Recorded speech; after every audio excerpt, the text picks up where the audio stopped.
Il y aura un retour dans ce téléfoot sur le match RDA France de mercredi dernier. Et sur les autres matchs de la semaine, notamment Suisse-Italie et Belgique-Bulgarie. Hier soir, 18e journée du championnat de première division. Match du jour, Lens-Marseille, il y en aura d'autres. Un nouvel étranger dans le football français, Ray Stephen, l'Écossais. Et puis dans la séquence Turlututu, un certain RFA Suède, Coupe du Monde 74, avec ce magnifique but d'Estrom. Il y aura également quelques extraits de la deuxième division. Mesdames, Mesdemoiselles, Messieurs, bonjour. Un téléfoot chargé.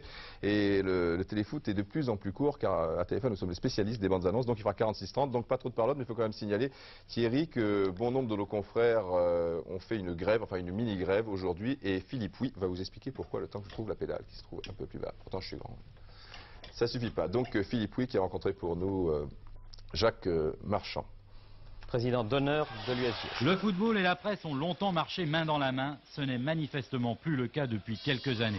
Les conflits les plus spectaculaires dans ce divorce ont eu lieu avec le président de Bordeaux, Claude Bèze. Mais il n'est pas le seul visé par la manifestation des journalistes sportifs de France. Il est bien évident qu'actuellement, lorsque nous nous battons pour le droit à l'information, ce n'est pas le droit à l'information des journalistes, c'est le droit à l'information du public. Le public qui paie pour voir un spectacle sportif. Il est tout à fait normal que nous lui apportions un maximum de renseignements. Le droit à l'information, si vous voulez, se traduit pour nous quoi? Des choses très simples. C'est de pouvoir assister aux entraînements, pour avoir des informations sur l'entraînement. C'est d'assister au spectacle lui-même, à la compétition. C'est aussi d'avoir les contacts avec les acteurs de la compétition pour pouvoir les traduire auprès de nos lecteurs, auprès de nos auditeurs et auprès de nos téléspectateurs. La position des journalistes est claire. Reste à savoir maintenant si cela va faire changer d'attitude la fédération et la ligue qui s'étonnent de cette manifestation. Et bien que ce téléfoot soit tout à fait normal, vous allez pouvoir le constater, il va sans dire que Didier, moi-même et toute l'équipe, nous sommes tout à fait solidaires du SNPQR et de l'USJSF pour le mouvement qu'ils déclenchent ce week-end quant au droit à l'information. Et je voudrais aussi dédier ce téléfoot à un garçon qui nous a quittés cette semaine. Les anciens s'en souviendront certainement. Il avait joué au Racing Club de Paris, il avait joué au SCO d'Angers, il avait joué au Havre. Il s'appelait Joël Pillard, c'était un attaquant qui marquait beaucoup de buts. Il a rejoint le paradis des footballeurs. Et nous, Thierry, nous allons rejoindre donc la RDA Leipzig avec Frédéric Jaillant. Le match donc qui s'est déroulé mercredi dernier. Et Frédéric va nous en dire plus avec une caméra placée derrière les buts, etc.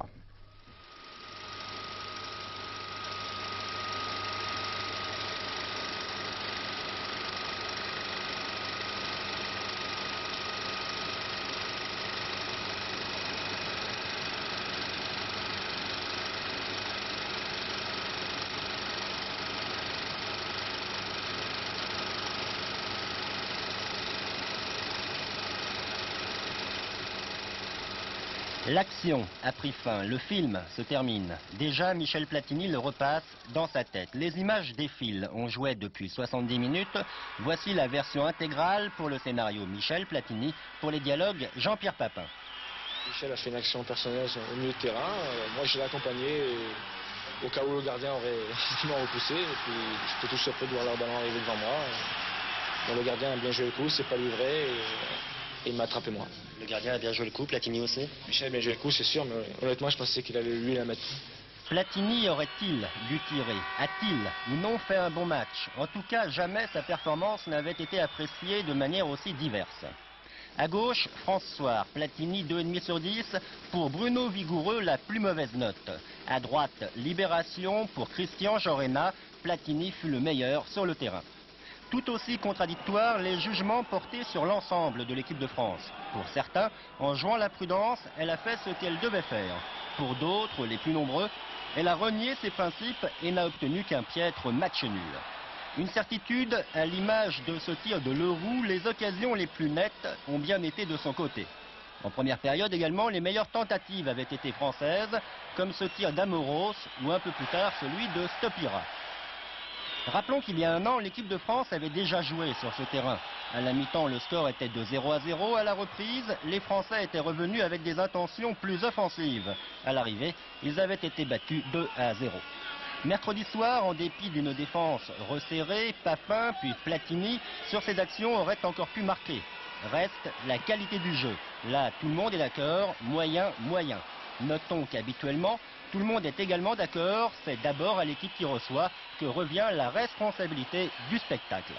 Enfin, un constat. Là, c'est vrai, c'est entièrement négatif. Depuis le mondial, la France ne marque plus. C'est ennuyeux parce que quand on le prend au cours des 4 matchs, c'est moins ennuyeux aujourd'hui parce qu'on savait qu'on aurait peu d'occasions de but et qu'on ne peut pas les transformer à tout coup. Mais c'est vrai aussi que c'est un peu gênant, notamment lors des 3 premiers matchs où on n'a pas su ni nous imposer, ni se créer d'occasion de but. Pas d'occasion, ou presque, c'est ce qui est arrivé l'autre soir aux Allemands de l'Est. Renforcés par Leroux, parfaitement commandé par Battiston, la défense française fut intraitable. Sur ses côtés, il y avait bien sûr Amoros et Ayash. Au centre, déjà la 4e sélection pour Basile Boli. Ça s'est plutôt très bien passé. On a empêché les attaquants de jouer sur leurs valeurs, c'est-à-dire physiquement, comme il y avait Yvan Leroux. À mes côtés, ça s'est très bien passé. Qui dit défense dit gardien. Peu mise à contribution sur des tirs, mais plutôt sur des sorties. Bax, un sans faute. J'ai joué derrière des gars super combatifs et très vaillants. Et ça fait toujours plaisir. Et quand une équipe se défonce comme ça, derrière, on fait le maximum aussi. Finalement, côté allemand, voici peut-être l'action qui fut encore la plus dangereuse. Là, ce sont Ayash et Battiston qui interviennent. Nous étions dans les dernières minutes de la partie. Finalement, rien n'a donc été marqué. La parole aux joueurs, aux faits et leur point de vue. On est content parce que c'est pas souvent qu'on fait des résultats à l'extérieur.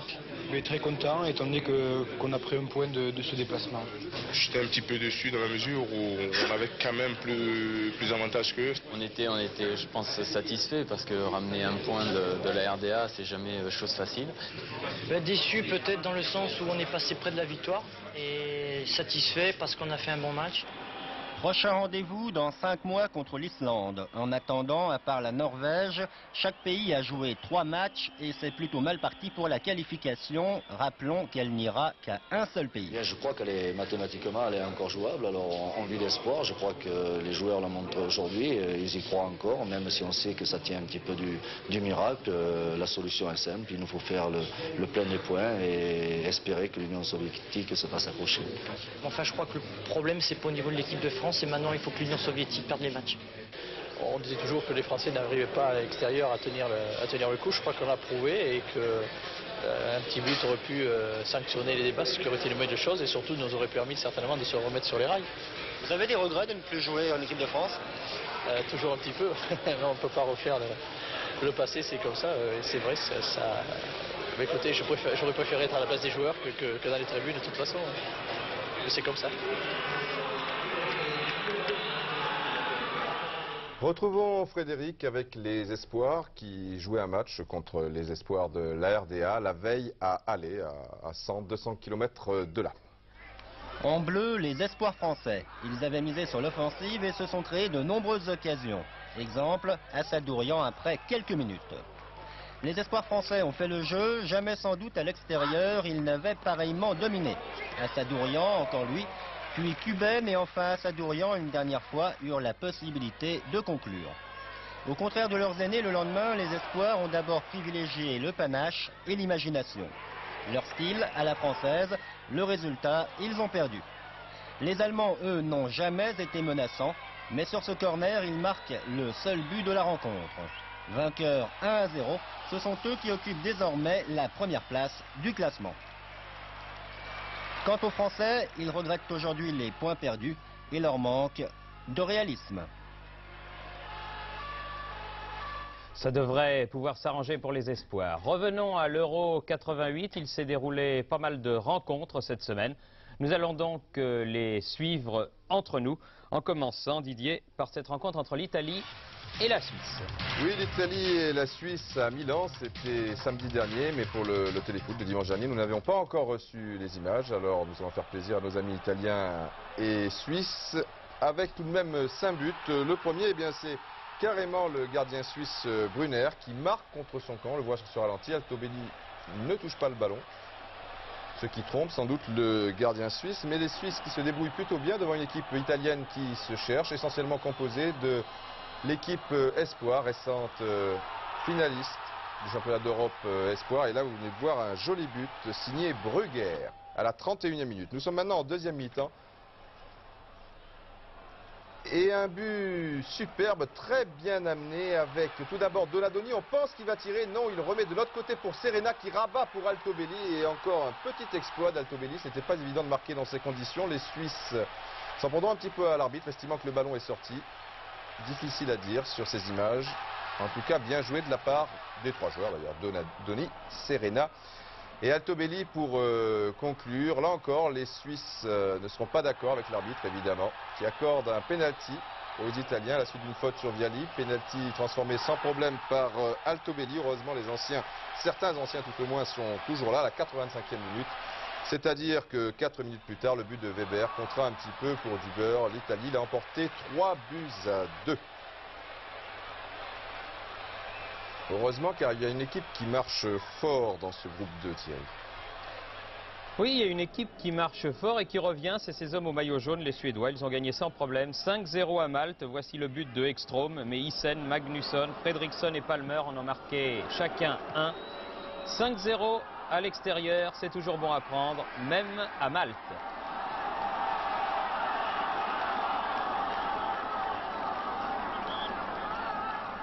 La Suède en tête de ce groupe devant l'Italie qui ne compte qu'un seul match joué. Dans le groupe 5, une petite surprise. Bravo la Pologne, 0-0 aux Pays-Bas. Il fallait le faire évidemment. Parfois il s'en est fallu de quelques centimètres à l'image de cette reprise de Van Basten. Un match comptant pour le groupe 5. Mais les Pays-Bas avec les coulites Van Basten étaient donnés favoris contre cette équipe polonaise, surtout après leur récente victoire en Hongrie. Et enfin, au Ezel, Belgique-Bulgarie, nos amis belges découvrent après les Français que décidément les Bulgares, c'est pas de la tarte. Et même si à la 48e minute, Janssen ouvre la marque pour les Diables Rouges, à l'issue d'une belle action menée par le Belge de Lille, Philippe Desmet, Janssen donc marque 1-0 au début de la deuxième mi-temps. Et bien les Bulgares, très accrocheurs comme d'habitude, vont égaliser un quart d'heure plus tard à l'issue d'une belle action collective par Tanev qui trompe Pfaff. Un but partout, c'est un point de perdu pour la Belgique, mais un point de gagné pour la Bulgarie qui a déjà fait match nul dans ce groupe en Écosse.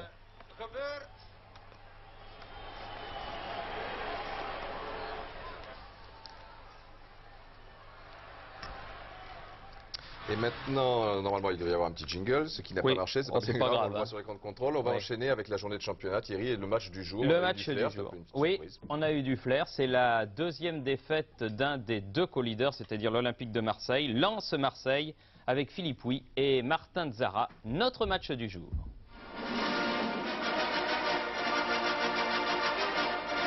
À 80 ans, le Racing Club de Lens se porte bien. Les résultats le prouvent, toujours bien classé. Lens pourtant ne défraye pas la chronique dans l'Hexagone. Mais la région vibre toujours pour les 100 et or. Mais un peu à l'instar de l'ensemble du football français, le public lensois devient difficile. Depuis 5 ans, bon, je vais régulièrement au match, soit il fait froid ou bon, il faut n'importe quel temps, j'y vais quand même. Le spectacle est toujours de bonne qualité ? Je crois, ouais, c'est toujours de bonne qualité. Il y a pas de... Vous savez, comme le Racing Club, il pratique un bon football.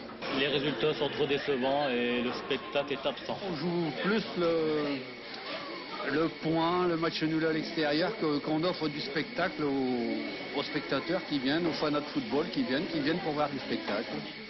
C'est sûr que le football par ici, c'est très important. C'est une distraction à part entière.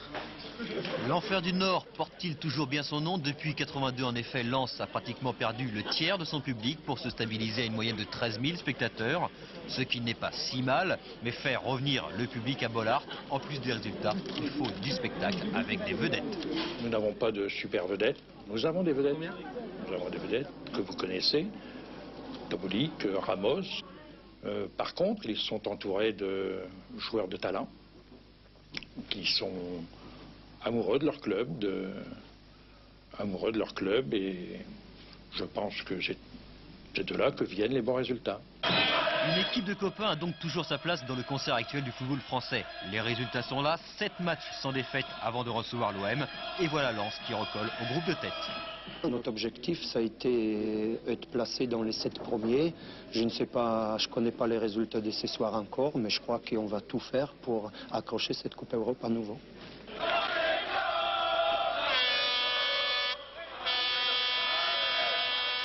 Si ce soir, Président, Lens bat Marseille, on peut appeler ça un exploit? Oui, quand même. Battre le leader, c'est une performance, mais gagner 3-0, c'est vrai, c'est un exploit. Pourtant, la première mèche a été allumée par Sliskovic sur ce coup franc que Huard accompagne au-dessus de la transversale. Les Marseillais vont encore être dans le camp lensois à la 10e minute, mais suivez bien le contre surtout. Centre de Papin, renvoi de Sénac, ensuite ça va aller très vite entre Michel Catalano et César Tobolik bien replié. Tobolik fixe 2 défenseurs, superbe relais de Michel Catalano pour Tobolik, il s'est bien engagé, il centre, reprise de Njolea, 1-0 pour Lens, un but superbe que vous revoyez sous un autre angle. Njolea a précédé Bonnevet pour reprendre ce ballon, ce n'était pas évident, il est content Willy, c'est son 2e but de la saison en championnat.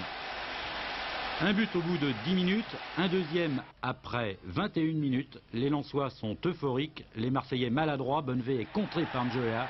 William y va tout seul. Bell sauve une première fois du pied. Tobolik lui a bien suivi. 2-0 pour Lens. Un prêté pour un rendu. Le premier c'était Tobolik qui avait centré pour Njolea. Là c'est Tobolik qui a profité du travail de Njolea. La tâche devient compliquée pour l'OM à ce moment-là. Leur meilleure occasion de la première mi-temps, ils l'ont sur ce tir de Kuben. Huard repousse et se jette dans les pieds de Sliskovic pour mettre un terme à cette action. 2-0 donc à la mi-temps et un bon match, surtout si l'on tient compte qu'il n'a pas arrêté de pleuvoir une seconde. Deuxième mi-temps, nouvelle épreuve de force de Njolea aux dépens de Domergue. La suite, c'est un nouvel exploit technique de Venancio Ramos. Malheureusement, Tobolik ne peut pas marquer. La reprise de Kravzik est repoussée par Bell. Et pour finir cette action, Ramos tente un lob qui échoue sur la transversale. Dommage pour le spectacle que le ballon n'ait pas fini au fond. On aurait souvent revu ce petit chef-d'œuvre de Ramos. On retrouve les mêmes. Ramos pour la passe, Tobolik pour le dribble et le tir, Bell pour l'arrêt et Njolea qui ne tente pas le coup de force devant son compatriote Joseph Antoine Bell. L'action marseillaise de la deuxième période maintenant, elle est l'œuvre de Domergue, relais avec Papin, mais superbe envolée de Gaëtan Huard. L'OM ne reviendra donc pas à la marque, au contraire, à 20 minutes de la fin, c'est Lens qui va ajouter un 3e but. Au départ de l'action, il y a eu Pagal et Sikora qui veut y aller tout seul, sans complexe. Il avance tranquillement dans la défense de l'OM, mais finalement Njolea prend le ballon à Sikora et le glisse du plat du pied gauche sous Bell. 3-0, 2e but de Njolea. C'était la fête à Bollaert hier soir, mais c'était normal. En face, il y avait le leader et en plus, les Lensois sont dans une bonne période. Ils en sont à leur 8e match consécutif sans défaite et hier, ils ont réalisé leur meilleur match de la saison. 2e but de Njolea. Oh, I'm Popeye the Sailor Man. I'm Popeye the Sailor Man. I'm strong. L'homme du match, c'est César Tobolik. Je suis content et c'est mort, le meilleur match. Très bien. Oh, c'est l'autre. Bon d'accord, c'est pas encore terrible en français, mais pour le reste, César Tobolik a été super tout au long du match. Là, il se relève, il efface la moitié de l'équipe marseillaise. C'est pas vraiment dans le bon sens, mais il a bien fait joujou quand même tout au long de cette partie.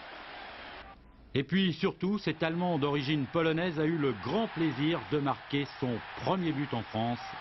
Un moment qui compte dans la carrière d'un joueur.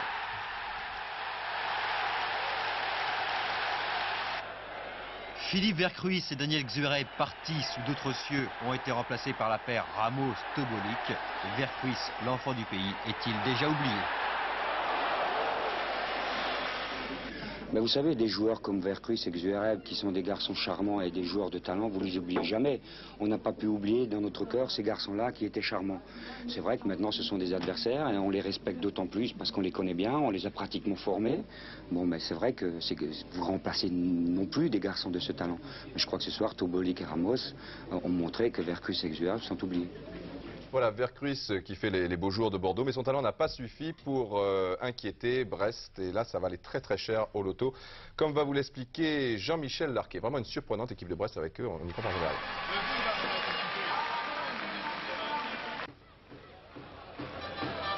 Depuis le 29 octobre 1983, les Girondins étaient invaincus en championnat sur leur terrain du parc de l'Escure. La série s'est terminée hier devant Brest, alors que l'on ne s'y attendait pas trop.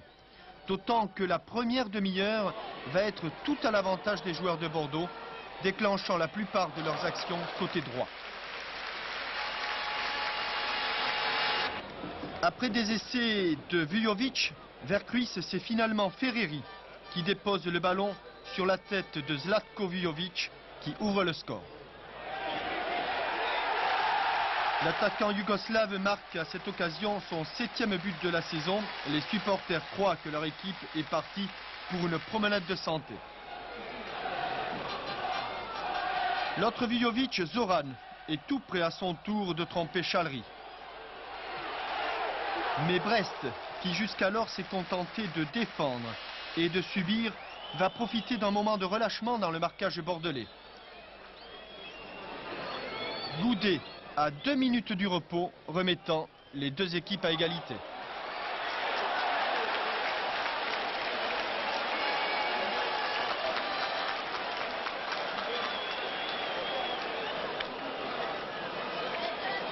Même scénario à la reprise avec des Bordelais qui dominent territorialement. Chalery est sollicité sur ce tir de Tigana.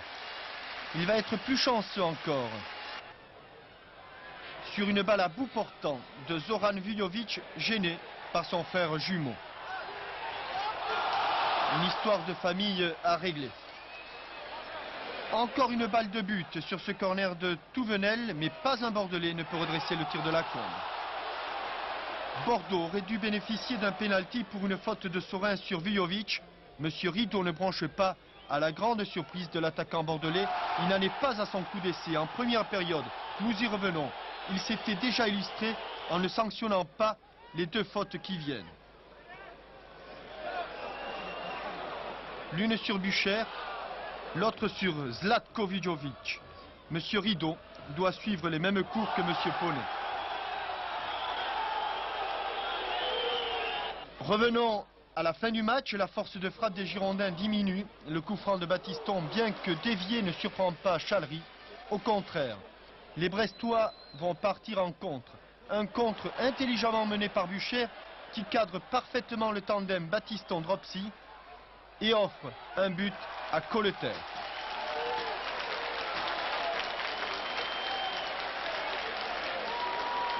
Brest réussit l'exploit, même si les Bordelais manquent de chance sur cette volée sur le poteau de Lacombe. Mais hier à Bordeaux, outre le coup de chapeau à adresser à Brest, on ne peut s'empêcher de penser que l'arbitre a joué un drôle de rôle. Et le monsieur Poney dont parlait Jean-Michel Larquet, ce n'est pas le monsieur Poney belge, mais bien le monsieur Poney de la Ligue de l'Île-de-France. On va maintenant au Parc des Princes. Au Parc des Princes où on a assisté à une belle victoire de Monaco, beaucoup plus large que ne l'indique le score, comme va nous le confirmer Frédéric Jaillant. Rarissime hier soir au Parc des Princes. 40 minutes de jeu, Monaco joue en rouge et obtient un pénalty pour une faute de Janol sur Bijota. C'est Manuel Amoros qui le tire, le ballon passe au-dessus et d'un pénalty raté pour Monaco. 5 minutes de jeu en deuxième période, faute de Janol sur Amoros. C'est du moins l'avis de l'arbitre, Monsieur Benali. Deuxième pénalty pour Monaco et deuxième pénalty raté cette fois par l'Herbie. Et vous allez voir que l'histoire de la rencontre fut vraiment curieuse. Nous voilà revenus au coup d'envoi. Évidemment, vous pensez qu'une équipe qui se permet de rater 2 pénaltys sur terrain adverse est une équipe qui a laissé passer sa chance. Vous pensez donc que Monaco a été battu par le Paris Saint-Germain. Eh bien non, Monaco a gagné, on joue là donc depuis 15 secondes. Pour le moment, un seul joueur parisien a touché le ballon, Polagnoc, qui l'a mis en touche. Ce ballon dans les pieds de Sommer, puis d'Afonseca, un relais avec Puel. Sur le côté droit, il y a Salomon qui s'est engagé. À l'arrivée, un centre parfait, une reprise de la tête de Bijota. Ce but finalement sera le seul de la rencontre. On jouait depuis 30 secondes. On revoit, surprenant, la liberté de manœuvre des joueurs de Monaco, en particulier de Bijota. Pour le Paris Saint-Germain, visiblement, la partie n'était pas encore commencée. C'est ennuyeux parce qu'en même temps, elle est déjà terminée. Certes, les Parisiens se créeront quelques occasions, comme ici après 2 minutes de jeu. Néanmoins, dans l'ensemble et en dehors de leurs 2 pénaltys ratés, les Monégasques seront les plus dangereux. Entre autres, et 1 minute plus tard, il y a ce tir de Lerby bien détourné par Joël Bats. 6 minutes de jeu, il y a encore cette action de Dominique Bijota, très en vue hier soir, un tir qui échoue sur le petit filet. Côté parisien, après 4 matchs de suspension, c'était la rentrée de Suzik. Il donne ici un bon ballon, mais Séné ne parvient pas à en profiter. Toujours dangereux donc les joueurs de Stéphane Kovacs. Après un quart d'heure de jeu, Sommer se présente seul devant le gardien parisien, mais il tire au-dessus. En fait, pour illustrer le principal défaut du Paris Saint-Germain, sûrement le manque de spontanéité, cette action. Suzik se retrouve en position de marquer, finalement il n'y a même pas danger, le ballon tout simplement pour Sommer, un défenseur donc de Monaco. Monaco qui mène 1-0 à la mi-temps et qui aurait pu creuser l'écart après 10 minutes de jeu en deuxième période, volée de Bijota, encore un arrêt de Joël Bats. Pour Paris, il y a bien quelques instants plus tard cette tête de Rocheteau. Ettori est bien placé, mais pour Monaco, il y a également cette percée de Da Fonseca. Bats toujours là. Un peu plus tard, petit événement, le premier ballon en championnat depuis 1 an et après une sérieuse blessure pour Jean-Philippe Rohr. Le numéro 12 rouge perd et manque son premier ballon. Et le deuxième, il est vrai qu'il avait des circonstances atténuantes, en tout cas sur le centre de Rocheteau et pour une faute de Dib. Monsieur Benali aurait sûrement dû accorder un pénalty aux Parisiens. Il a préféré ne pas siffler. Résultat, malgré une dernière occasion de Séné, le Paris Saint-Germain perd son 10e point de la saison à domicile. La bonne affaire pour Monaco. Voilà, Jean-Philippe Rohr qui va retrouver sans aucun doute le grand chemin de la forme. C'est vrai qu'il a été indisponible depuis pas mal de temps. Il jouait à Metz, vous le savez, il y a 2 ans, un petit passage à Nice. Et ses anciens partenaires étaient à la Beaujoire, un match piège pour les Nantais, Yves Kupferminck. À l'heure actuelle, le FC Metz est sans doute l'une des équipes qui pratiquent l'un des meilleurs footballs à l'extérieur. Les Messins l'ont encore prouvé hier soir au stade de la Beaujoire à Nantes, où les Bretons ont pourtant été les premiers en action avec une montée de Michel Rio, l'ex-joueur de Guingamp, qui rate un petit peu son tir. Bouroujaga dévie sur Maurice, mais Ettor est bien sur la trajectoire. Très habiles en contre-attaque, les Lorrains sont à 2 doigts d'ouvrir la marque à la 20e minute. Une très longue ouverture de Markov pour Carmelo Michiche, qui fixe parfaitement les 3 défenseurs nantais, donne à Black, seul face à Marot, Black qui rate un petit peu son lob. Pour Nantes, peu d'occasions, si ce n'est toujours le fameux pied gauche de Pierre Maurice, qui comme en début de match sur ce corner de Loïc Camis, trouve Michel Ettor. Reste que sur l'ensemble de cette première mi-temps, disputée sous une pluie battante, ce sont les Lorrains qui ont eu les meilleures occasions avec à la 26e minute, un excellent pressing du Bulgare Plemen Markov sur Vincent Brasigliano qui perd le ballon. Poc transmet instantanément à Michiche qui, sans prendre d'élan, adresse un tir tendu qui s'écrase sur la transversale de Marot qui n'avait pas esquissé le moindre geste.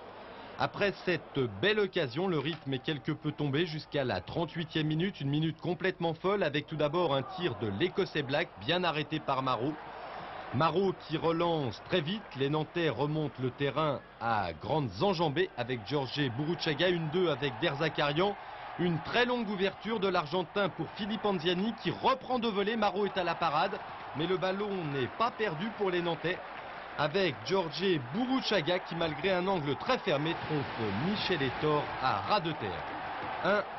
1-0 pour Nantes, c'est le score à la mi-temps, un score peut-être un petit peu sévère pour les Messins, qui dès la reprise se jette à l'assaut du but nantais tout en jouant un excellent football. Le ballon circule bien, il parvient ici sur la droite à Carmelo Michiche qui va centrer pour la tête de l'Écossais Black, pas vraiment en réussite hier soir, cette fois c'est Marot qui est à la parade. Le remplaçant de Jean-Paul Bertrand de Man qui se fait une petite frayeur à la 60e minute sur ce corner de Zégnier, il dégage insuffisamment le ballon repris par Hinsberger, mais ça passe au-dessus. Hinsberger que l'on retrouve quelques minutes plus tard à la suite de ce coup franc cafouillé par la défense nantaise. Il va marquer un but refusé fort justement par l'arbitre, Hinsberger se trouvant en position de hors-jeu. Les Messins discutent, on se demande pourquoi. En tout cas, ils ont laissé beaucoup de force dans ce début de deuxième période sans parvenir à égaliser. Et toute la fin de match sera à l'avantage du FC Nantes, qui a eu plusieurs occasions de marquer un deuxième but, notamment ici à la 80e minute avec un nouveau tir de Pierre Maurice qui passe de très peu à côté. À 5 minutes de la fin du match, les Nantais auront encore une occasion de marquer ce deuxième but, mais la conclusion n'est pas leur point fort en ce moment aux Nantais. Malgré tout, l'action est fort bien jouée avec au départ Bourouchaga. Amis qui a 32 ans prouve qu'il est en excellente condition physique, un super démarrage. Robert glisse, le Roux seul face à Hétor. Le Roux qui rate cette occasion de but, ça doit lui rappeler des souvenirs, un certain RDA France à Yvon Le Roux. En tout cas là, ça a moins de conséquences puisque Nantes l'emporte quand même 1-0. C'était hier soir la 18e journée du championnat de première division, avant-dernière journée des matchs allés. Nous allons voir ensemble les autres rencontres, en commençant par la rencontre qui opposait Sochaux à Auxerre au stade de Bonal. Toujours difficile de s'imposer et pourtant c'est un match fou auquel les spectateurs ont assisté avec une équipe sochalienne d'abord dominatrice qui obtient ici un penalty pour cette faute de Martini. Fernier le tire, Martini repousse et c'est finalement Stéphane Paille qui ouvre la marque après 20 minutes de jeu. 6 minutes plus tard, tête de Sylvestre qui met 2 buts d'avance pour les Sochaliens, mais dans la minute qui suit, reprise de Perdriau et 2-1 à la mi-temps. En deuxième période, avec beaucoup de métier malgré cette jeunesse, Vairua égalise pour Auxerre. Finalement, match nul logique 2-2. Rennes-Saint-Etienne 0-0, on s'y attendait car Saint-Etienne possède une bien belle défense, notamment à l'extérieur. Nice a peiné à domicile devant le Racing Club de Paris, a fait l'essentiel du jeu, mais ne l'a emporté qu'un but à 0. Un tir de Guérit qui est détourné et qui prend Olmeta à contre-pied, mais Nice marche fort et c'est bien repris après sa défaite contre l'OM. Le Havre, Laval, 2 buts à 1. Le buteur de Laval, c'est Youm. Et Toulon-Lille, 3e victoire de la saison pour les Toulonnais, grâce à un but marqué à la 63e minute par Roger Ricord. Une victoire importante pour Toulon, qui quitte la lanterne rouge. Et puis le premier entraînement de Bernard Gengini avec Jean-Claude Juan à Marseille.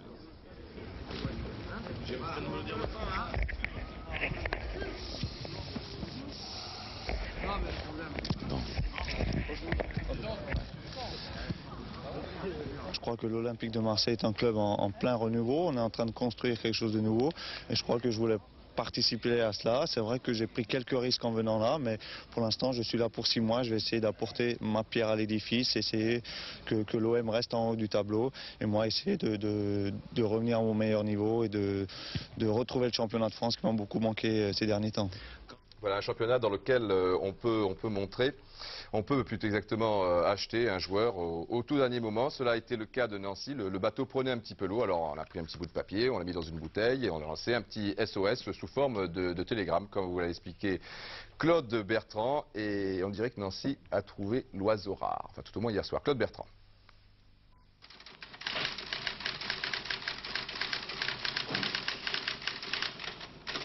L'histoire du transfert de l'Écossais Ray Stephen à Nancy aurait pu commencer par ce genre d'annonce. Urgent, en effet, très urgent, de retrouver au plus vite le chemin des buts. Car cette attaque, la plus mauvaise du championnat, commençait à désespérer tout le monde. Il fallait faire quelque chose, avec peu de moyens, ce n'était pas évident. Et puis, miracle, en quelques jours, tout s'est arrangé. On a trouvé un mécène, à savoir les centres Leclerc. Ensuite, l'oiseau rare en la personne de Ray Stephen, le buteur attitré du Dundee Football Club. Leclerc Junior ne connaissait pas Stephen. Pour ce recrutement, il a fait confiance aux dirigeants du club et les Leclerc de Lorraine ont réglé la facture, soit 1 500 000 francs. Michel Edouard, amateur de football, mais sans plus, n'était pas homme, il est vrai, à passer à côté d'une belle histoire. C'est plutôt un coup de cœur à l'initiative de nos adhérents ici, et puis aussi parce que la retombée, c'est ça, c'est de dire, on vient avec une équipe, avec ses entraîneurs, on ne fait pas une OPA sur un club. C'est pas l'OM qu'on rachète, hein, c'est des entrepreneurs qui se servent d'un club de foot pour tirer toute une région. Belle histoire car ce transfert fait l'affaire de tout le monde. Coup de pouce décisif pour le club nancéen, coup Coup de pub pour la chaîne de magasins, Stéphane, quant à lui, ayant vu son salaire entre l'Écosse et la France passer de 15 à 25 000 francs. En fin de contrat, en cas de transfert, le club et les centres Leclerc se partageront la plus-value. Cela étant, le jeune Écossais a pour l'instant de bien lourdes responsabilités. Mais il n'est pas du genre à se poser des questions. Oui, c'est une sorte de contrat de marquer des buts. C'est ce que le public attend. Je marquais des buts en Écosse. Je ne vois pas pourquoi j'en marquerai pas en France. Être celui qu'on attend, ça ne vous fait rien? Vous ne subissez pas la pression? Non, pas vraiment. Mais vous savez, de toute façon, tout bon footballeur doit aimer avoir la pression sur lui. Ça aide à jouer. Nous avons trouvé que ce garçon-là possédait des qualités pour nous aider, des qualités typiquement britanniques, vous savez, la vitesse, sa force de pénétration, et on pense que les qualités qu'il a vont nous aider certainement à nous extirper un peu du bas du tableau et donc à nous marquer des buts. Hier soir au Stade Picot devant Toulouse, le jeune Écossais n'a attendu que 34 minutes pour inscrire son premier but en terre française, un but typiquement britannique. Le ballon au fond des filets adverses, une image qu'on avait un peu oubliée à Nancy. Avantagé, il est vrai, par la pluie, qui est aussi une spécialité écossaise, Stéphane va réussir un véritable festival. Vitesse, adresse, placement, l'Écossais ne se contente pas de marquer des buts, mais distribue également d'excellents ballons. Et puis, hier soir, sa présence a sécurisé, galvanisé une équipe nancéenne beaucoup plus inspirée. Exemple, le deuxième but, un but parfaitement construit qui part de loin avec Stéphane, bien sûr, à la finition. Stéphane qui, hier soir, a été le meilleur joueur sur le terrain. Autant dire qu'à Nancy, enfin, on respire. Pour des débuts, il a fait plus que nous n'espérions, franchement oui. Mais je crois que le plus difficile commence pour lui, c'est qu'on va commencer à le connaître et qu'il faudra confirmer par la suite. Mais je crois surtout qu'il a su redonner confiance à l'équipe et ça c'est très important pour l'avenir. Le classement, donc Bordeaux-Marseille reste en tête, même si ces deux équipes se sont inclinées. C'est Nice qui a fait la bonne affaire et surtout Monaco qui n'est plus qu'à 3 points des leaders. Dans la deuxième partie du classement, il n'y a pas vraiment beaucoup de changements. Il faut noter quand même que Toulon n'est plus seul dernier, a été rejoint par Rennes. Voilà Thierry, on va terminer avec le classique, cette soirée première division. Eh bien oui, on va la terminer avec le classique, c'est-à-dire, mon petit Didier, avec ce fameux but de la semaine, pas but du jour, un but de la semaine que vous nous avez mijoté. Enfin, but du championnat, et là on a eu du mal à trancher entre nos autres confrères, donc finalement il y en aura deux. Mais ils ne se ressemblent pas du tout. Hein. Ah bon? Il y en a un, c'est plutôt une action individuelle, et l'autre, c'est dans sa finalement, faites un peu ce que vous voulez. On fait un petit peu notre vie. Ouais, d'accord. Il y en a deux.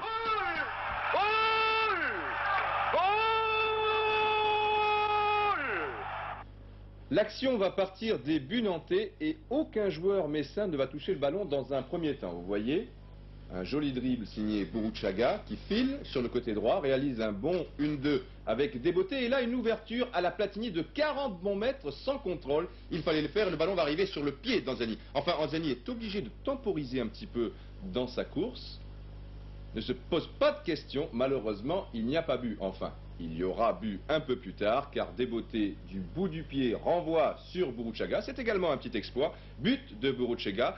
2 exploits individuels sur cette action, signé Bourruchaga dans un premier temps, Anziani, et même un petit peu Desbotés. Cette passe en contrôle était pas mal du tout. On reproche souvent aux joueurs français de se poser des questions aux abords de la surface de réparation. Vous voyez, Perdriau joue cela à l'anglaise. C'était clair, net et sans bavure. Voilà, avant d'attaquer la deuxième division, on a terminé la première division, vous l'avez sans doute compris avec ce jingle. On va faire un petit retour en arrière, peut-être des images que vous avez oubliées, mais qui vont vous dire quelque chose, bien entendu. C'est la séquence Te souviens-tu, Lututu.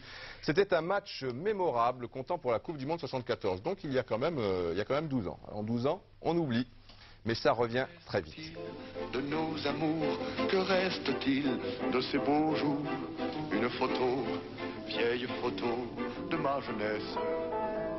Voilà, il nous reste quand même des images, pas des vieilles photos. Encore qu'il faisait un temps de chien à Düsseldorf ce jour-là. Vous reconnaissez peut-être Ronnie Hellström. Le gardien de but suédois et les Allemands, pour une fois, qui jouaient en maillot vert avec Gerd Müller. C'est toujours amusant de revoir ces images ou ces grands matchs, ou notamment cette reprise de volée superbe de Ralf Edström. On parlait dans le dernier téléfoot des reprises de volée avec Jean-Michel Larquet. Donc la Suède, c'était une surprise, menée 1-0. C'était un match comptant pour le deuxième tour, le premier match du deuxième tour de l'Allemagne et de la Suède. Et l'Allemagne restait sur une défaite contre la RDA, une défaite légendaire, un but de Sparwasser. Je vous remets tout ça dans le contexte, toujours un temps de chien, problème pour les caméramans. Et l'Allemagne qui va repartir très fort en deuxième mi-temps. Müller toujours bien en pivot et but d'Ovrat. Sympathique aussi de retrouver et de revoir Wolfgang Ovrat qui était gaucher, pour une fois avait tapé du pied droit. Vous allez voir le minutage, il y a la pendule, c'est pratique. On joue en deuxième mi-temps.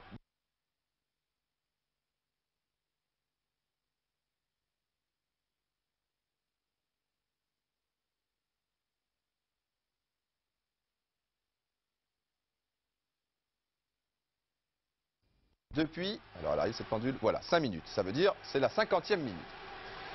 C'était une reprise folle, un match fou, comme la célèbre boisson gazeuse. Surtout que l'Allemagne, quelques minutes plus tard, marque un but par Rainer Bonhoff. Ça tape les deux poteaux. Rainer Bonhoff qui faisait son entrée, car Netzer était constaté, etc. Il était tout jeune à l'époque, jouait encore à Mönchengladbach. Et là, la pendule, c'est donc 2 minutes plus tard, 52e. Et ce n'est pas terminé. Helmut Schön, l'ancien sélectionneur de l'équipe ouest-allemande, qui allait donc gagner ce mondial en finale contre les Pays-Bas. Mais la Suède tient toujours, vraiment un superbe match. Mayer fait des siennes, renvoie loin devant un ballon qui va revenir très rapidement. Et Mayer va s'incliner sur ce bon tir du pied gauche. Ce n'est pas Edström qui est félicité ici, qui a dévié le ballon de la tête, mais un but de Sandberg. 2 buts partout.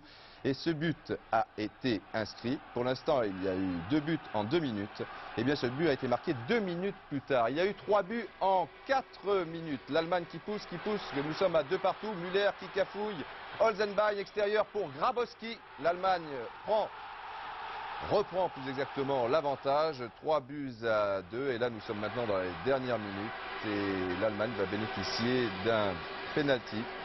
C'est Grabowski ici en action pour Müller. On continue à jouer toujours avec Grabowski, mais l'arbitre, mais oui, a sifflé pour un penalty qui est loin d'être évident. Il n'existait pas d'ailleurs, mais enfin Müller s'était bien jeté. Vous voyez, hop là, comme si on le touchait. Enfin, comme c'était dans les 2 dernières minutes, ça ne change pas grand-chose. C'est Uli Hoeneß qui marque. Et l'Allemagne l'emporte 4 buts à 2. Un match qui est resté dans les cinémathèques et dans l'histoire du football. Grande histoire et la deuxième division. Maintenant, Thierry, après ce petit retour international. On va commencer donc la deuxième division avec le groupe A, c'est-à-dire le groupe du nord de la France, qui est quand même beaucoup plus ouvert que le groupe sud. Et la rencontre qui opposait 2 outsiders aux Vénois, c'est-à-dire Caen qui recevait Reims. Et il a fallu attendre les arrêts de jeu pour voir les Normands prendre l'avantage par Hamon. On jouait la 92e minute, 1-0. Le Stade Malherbe revient de loin face aux Rémois de Carlos Bianchi et reste plus que jamais les outsiders, mais à bonne distance du leader, l'équipe de Niort. Niort qui a eu chaud à Saint-Ouen. Le Red Star en effet failli réussir l'exploit, mais Niort était vraiment le plus fort. Belle victoire de La Roche-sur-Yon à Angers, but de Founini. Mulhouse en échec à Amiens et au classement, Niort 4 points d'avance sur Mulhouse, 5 sur Caen, 12 sur Reims et Quimper. Voilà mon petit Didier. Alors on va passer maintenant, je pense, au groupe B. Absolument Thierry, avec une victoire de Lyon face à Cannes. Vous savez que Cannes restait sur 4 victoires. Tiens, Yann Nouzarek qui a téléphoné pour vous présenter ses condoléances, c'est pas gentil. Ah bah oui, bon, enfin 4 victoires consécutivement, c'était déjà pas mal. On se rattrapera au stade Pierre de Coubertin bientôt, notamment avec un match qui promet beaucoup en demi-finale de la Coupe de la Ligue contre Marseille mardi prochain. Alors le premier but lyonnais marqué par Ndoumba à la 14e minute. Et puis Lyon qui joue donc en rouge. Les Canois normalement en rouge et blanc et pour une fois en bleu vont encaisser un but de Hortz, belle action lyonnaise, à la 81e minute. Ce qui fait que Lyon garde le contact avec Montpellier, n'a qu'un point de retard au classement sur Montpellier qu'il a emporté à Monceau Monceau qui marche fort, donc bonne performance de Montpellier. À signaler que Alès marche toujours fort également, l'a emporté à Martigues 2-0, est également à égalité de points avec Lyon, c'est-à-dire à 1 point de Montpellier. Voilà la défaite de Cannes. Pour le reste, à signaler quand même Bourges qui était très mal classé et qui a gagné contre Bastia, ce qui a dû faire beaucoup de mal aux parieurs de l'auto dont vous faites partie. Et vous savez ce qu'il m'a aussi dit, Nouzareth? C'est qu'à la dernière journée de championnat dans ce groupe-là, Oui. vous savez qu'il était entraîneur de Montpellier, Oui, alors, oui. eh ben, il y a Montpellier-Lyon. Nous y serons. Ah bah Et oui, ça sera dernière chaud. journée, ça risque d'être chaud. Ça sera très chaud. Enfin, le loto l'été, on va peut-être voir la grille pour terminer ce téléfoot. Ah, il y en avait 3 qui étaient complètement imprévisibles. Hein. D'abord, bon, bien sûr, la victoire de Brest à Bordeaux, quand même, il fallait le trouver. La victoire de La Roche-sur-Yon à Angers, c'était pas évident non plus. Le large succès de Bourges face à Bastia, Bourges qui était dernier. Enfin bref. Puis même Lens qui gagne, Monaco qui gagne. Bon, c'est prévisible. Si vous avez 12 ou si vous avez 11, enfin si vous avez 12, maintenant il faut garder. Mais même si vous avez 11, je crois qu'il ne faut pas jeter les tickets, hein, comme on dit sur les champs de course. On ne sait jamais. Ben voilà. Ben voilà, ça se termine. Hein. Bien, Didier, on va se quitter, bons amis néanmoins. Et puis on va se retrouver, bien sûr. Alors ça s'appelle À la folie, pas du tout, hein, l'émission du dimanche après-midi. Non, non. À la folie, pas du tout. Vous retrouverez Jean-Michel Lelio, Sport Dimanche soir ce soir. Un autre téléfoot, bien sûr, dimanche prochain. Merci à vous. Passez une bonne semaine. Prenez soin de vous. On vous veut tous la semaine prochaine. Au revoir. Merci.